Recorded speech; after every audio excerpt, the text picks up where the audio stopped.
How do you mine for the gold in your compliance program to demonstrate ROI to increase your compliance budget? In this special 5-part podcast series with Nick and Gio Gallo from ComplianceLine, I explore this topic. We take a look at what is ROI, how to calculate it, and more importantly, how to present that information to CFOs and senior management to increase your compliance budgeting. Now, a quick word from Nick Gallo about ComplianceLine. For over 25 years, ComplianceLine has provided a suite of corporate integrity products that help you manage risk and reinforce your healthy culture. From case management and COI software that really saves time, issue intake and e-learning focused on the human element, and sanction monitoring that actually works, we are committed to making the world a better workplace for everyone. We're currently offering a limited number of free ROI sessions that'll help you make the business case for more budget so your program can be more effective. These custom sessions will give you the right talk tracks and confidence to get the money you need to elevate. Reach out to us at ComplianceLine.com today to schedule your free custom ROI session. Hello, everyone. This is Tom Fox. Welcome to episode 1 of our 5-part series with the brothers Gallo, Nick and Gio, who run ComplianceLine. So, gents, I've been wanting to do this with you guys for quite some time. So a huge welcome and thanks for taking the time to do this with me. Glad to be here, Tom. Thanks for having us. We're real excited to dig into this topic, and I think it'll be fun. So in our first episode, we're going to look at some ROI issues as they relate to the compliance space. So, Gio, if I can maybe start with you, what do you see as some general issues around ROI on purchase decisions in the compliance space? Yeah, so, the thing that's interesting about this is often it's so ubiquitous that people kind of lose sight of how important it is, right? We all know that people care about making a case for ROI, and we all know that we need to be able to justify our spending. But I think if it stops there, as compliance leaders, we might be literally leaving some money on the table, because there's a lot more to this game than meets the eye. And one thing that I think is important to just have as a baseline is this understanding that somebody who you're talking to views this thing that is, it's so important to you, it's your domain, it's what you care about, that's your team or your program, your own budget, the risk that you manage for the whole organization. Someone is viewing this in the context of that entire organization. And when we look at it from our own side, I think there's some potential to say, hey, it's my money or it's not. Well, the person on the other side of it is saying, hey, you know what? It's all of our money. This is coming from the bank account of the entire company, and it could be deployed here or there or there. And they're trying to optimize that spend across the entire organization. And I think that as you understand that, and as we kind of get into that frame of mind, you understand that there's maybe a challenge and a benefit. The challenge is it's hard to understand what they might be fielding from the IT team and what they might be requests they might be fielding from the marketing team or whatever it might be. That might be the challenge. But when you look at this concept that you're competing for dollars, or you can benefit by being aligned with other initiatives, this can become an opportunity, right? You can see that marketing wants some money for something as, hey, they're kind of taking money from our pocket. The more they get from the pot, the less is available to them. I think that's maybe the baseline, Tom, is that people think of it as the zero-sum game. But as we go through this series, we're going to be talking about the mindset of someone in finance. That might be just someone who studies finance and is in capital markets, or somebody in the finance department. And a lot of that game is about breaking this zero-sum mindset and looking at this as an expandable pie. And that means that it's not just kind of going to marketing or going to compliance, it's going to the company. And if those dollars can be spent in the best way, then it makes it better for everybody. So one thing that as Nick and I do some coaching, just kind of pro bono for people in the compliance industry to help them get a better view of this ROI conversation. One thing that we try to start with is this is not a zero-sum game. If you can understand that being aligned with other departments, having some positive externalities that help someone else get their job done or take some work off of someone else's plate, these are all things that you can align with this full company view and say, hey, you know what? We're not competing for dollars. We're all trying to serve the company's mission. And if you can understand that context, I think it can help you a lot. And I think that kind of broadening our mindset like that, so that we're not just thinking about risk in a full company viewpoint, but we're also thinking about our budget as part of the whole. Nick, as you guys know, one of the reasons I enjoy visiting with the both of you is you come from such a different professional background. Both have finance, accounting, academic backgrounds, but professionally you came from private equity. As you know, I'm a lawyer, went to law school. We never talked about money except how much are you going to pay me to settle this lawsuit? And you really have a different mindset. So, Nick, maybe ask you, when you sit down with someone like myself who may have a different academic training and professional background than you, how do you suggest that a lawyer who's a CCO type might start to think about making the ROI case?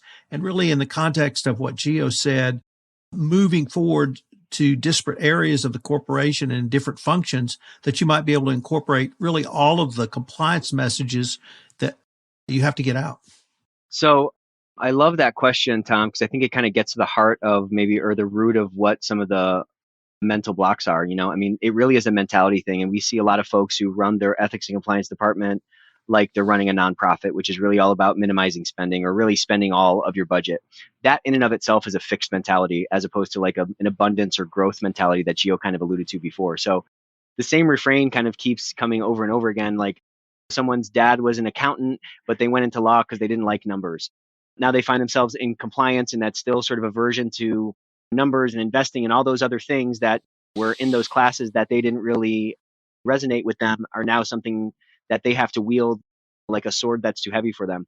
So what I would tell you is you just have to put on a different hat, and there's a different set of frameworks that you can apply to this game that are going to be maybe fundamentally different than the binary sort of risk aversion frameworks that you'll apply to managing an ethics and compliance department or building an FCPA policy or something like that. And to Gio's point, we function in a world of unknowns, as we all know. And at the end of the day, it's about, in the investing game in particular, it's about saying, okay, well, I know I'm going to have to take risks, but let's try to make these calculated risks, and let's try to boil down what the expected value of these things are. In order to get an expected value, there's a bunch of unknowns that you need to make assumptions about. Remember that the investing game is really just a bunch of addition and multiplication. It's not this crazy alchemy. It's not a whole new thing to learn. And if you can kind of break it down to those simple parts and recognize that, listen, if you can apply some, basic logic, some assumptions that are going to be cohesive and like palatable, well, you can build a case that no one's going to expect your vision of the future to be actually accurate. But if you can make some good assumptions about how this thing might look, then you can make the case again for those dollars that you need. So what am I talking about? I'm talking about kind of our fixed mentality, looking at risk elimination. Fine, you can make that case very easily with a really high confidence interval. But I would tell people to get comfortable with slightly lower confidence intervals around additional claims of the future for additional impacts of your program, right? There's a bunch of impacts that a good compliance program is going to have that you can't point to directly. These are going to be impacts that are going to change people's mindset or change people's view of a particular risk, or you spend some money on some training and that's going to curtail some manifestation of some risk.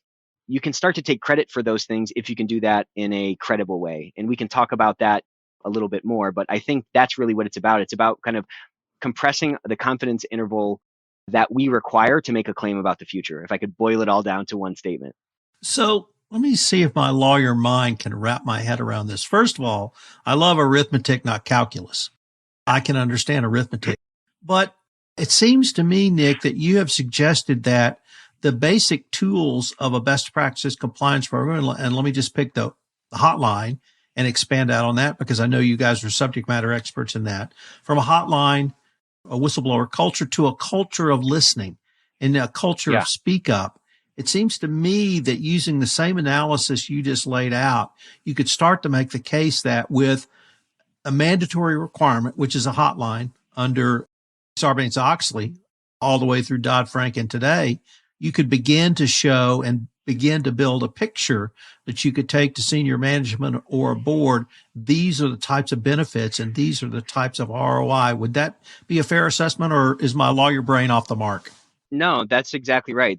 That's the exact arithmetic that we want to utilize. And to your point, it's not calculus. What comes along with this panacea that we know we're influencing indirectly? What comes along with it? Well, if you have a strong culture that people are engaged with, that their purpose is resonant with the organizational purpose, well, what happens? These people expend more discretionary effort, right? All that falls directly to the bottom line. If you love your work and you feel like your voice matters, and you've worked other places where your voice doesn't matter, then you're going to feel a particular allegiance to that organization. You're going to appreciate that. And so your turnover is going to drop a little bit. Well, that's going to directly drop to the bottom line. Taking credit for minuscule amounts of that in a credible way, again, part of this is a persuasion path, but pointing to those outcomes based on these inputs, which are a hotline or an improved case management system or whatever, those are, in my mind, extremely credible, especially when you can start to bring the finance people or whoever's controlling those purse strings into that calculation. And that's what the basis of a lot of our ROI coaching has been, not only getting those assumptions dialed in, but also building the persuasion path around the delivery of that message so that it lands in a way that is resonant with the person who you want to loosen those purse strings up. Gio, if I could turn to you and ask you, if you are a board member, if you are a senior executive, or say you're a private equity company with a number of portfolio companies, and someone like me comes to you with this type of argument, what would you find as in an oversight role as persuasive? Do you want pictures? Do you want data? Do you want a story? Do you want one story and then perhaps backup data that you could drill down to if you chose to? How would you see a senior executive in a private equity or a public company really analyzing that with appropriate level of skepticism? Yeah, I appreciate you bringing that up, Tom, because that skepticism is, I think, that's kind of what we pick up first, right? That's what maybe we're worried about. We're going to pitch this thing and they're going to say, yeah, right, you don't need that much or whatever. That's a flavor of it, but that's not the whole dish. Because I think that, to your question, I think that what a senior person reviewing this budget, on a board, an investor, maybe even if you're in the public markets, what the analysts are going to look at, I think they want two things. They want clarity and engagement. And that can happen a bunch of different ways. There's clarity around, hey, here's how the formula works. Here are different components of my case. Here's how much of this I can prove with data. But I think a lot of us stop there and we say, well, I can't prove with 95% confidence how much turnover is going to drop, so I should leave that out of my ROI calculation. Right. Or, you know what, I'm not exactly sure how much our incidence of discrimination claims is going to fall over the next year based on this training, so I'm going to leave that out because I don't have total clarity on it.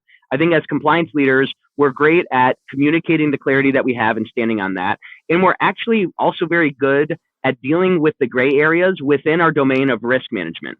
We know, hey, you know what, this is going to move the needle. We know that, hey, following this best practice from a risk management standpoint is going to help me see the risks, respond to them, and hopefully rectify the causes of those faster.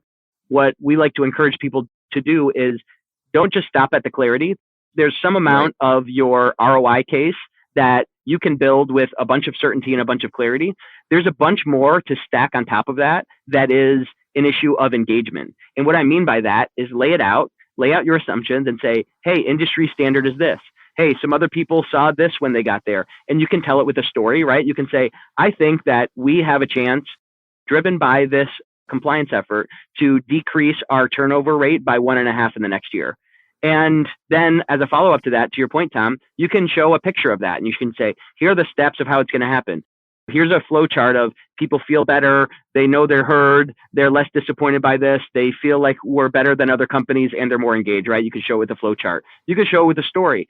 I have a friend that I met at a conference and she was telling me that they did this and they saw it drop 4%. So I'm assuming we could do about a third of that, right? You can do it with a story and tell it that way. You can tell it with some data and say, hey, here's what best practices in compliance are, and people hit this benchmark, so we should be able to close the gap on that. There are a bunch of different ways to communicate that, and I kind of put that, how do you communicate it, into a different conversation around who are the people you're communicating with, right? Are they very analytical? Are they very passionate and they want a story? Are they very high level? You can communicate it a bunch of different ways. But the big thing that I like to push on is don't just stop at the clarity, get some engagement on your assumptions. Because if you show, hey, here are 4 other ways outside of the very clear 95% stuff that we're confident in, here are 4 other ways we can get ROI, and you show your assumptions for those, then whoever's reviewing it can say, hey, you know what, number 1, I'm going to discount completely. They may not say it explicitly, but they say, hey, you know what, I'm not counting on that. But number 2 and 3, I think you're close on those. You know what, I like that approach. Let's measure that over a quarter and see if it works or whatever. And maybe number 4, they say, hey, that's icing on the cake, but I'm going to approve the spend based on engaging in issues number 2 and 3. And I think as you have that conversation, it does two really exciting things. One is that it may unlock some budget that you wouldn't have gotten otherwise, right? You might ask for an increase of $50,000 for your e-learning budget next year because you take this kind of clarity plus engagement approach, and you may only get 40 of it, but if you only stopped at the clarity, you would have gotten 20, right? You may get some more budget because of it. But then the real magic happens in a series of interactions when you keep coming to this executive level, you keep coming to this strategic level with the strategic thinking, with the integrated perspective of, hey, we could help with a bunch of these other things, not just reducing fines, but helping the whole organization. Then it starts to unlock a different type of interaction with this team of decision makers where they say, hey, you know what? This compliance leader, they really got something. You know what? They think in the right way. I don't have to explain to them that we're playing chess here, not just checkers. They're helping inform the things that I'm doing and giving me fuel to enter my next conversation with something that's compelling. And having that kind of higher level, it is more uncertainty. It probably feels like a stretch sometimes, but just opening up that conversation that way can not only get more budget, but also get you more of that seat at the table and get more esteem from these kind of power circles that, quite frankly, they hold kind of the keys to our destiny to allow us to build the program we need. Gentlemen, unfortunately, we are near the end of our time for this episode, but I hope our listeners will join us in our next episode where we discuss extending value across the organization. Gents, I look forward to continuing the conversation. Thank you. Same here. Thanks, Tom. This is Tom Fox again. We've linked to ComplianceLine in the show notes, so check them out. And also check out their free offer to help you use the ROI of your compliance program to increase your compliance program budgeting. I hope you'll join us tomorrow for our next episode where we take up extending value across an organization. This podcast series, Gold in the Compliance Hills, is a special production of the Compliance Podcast Network.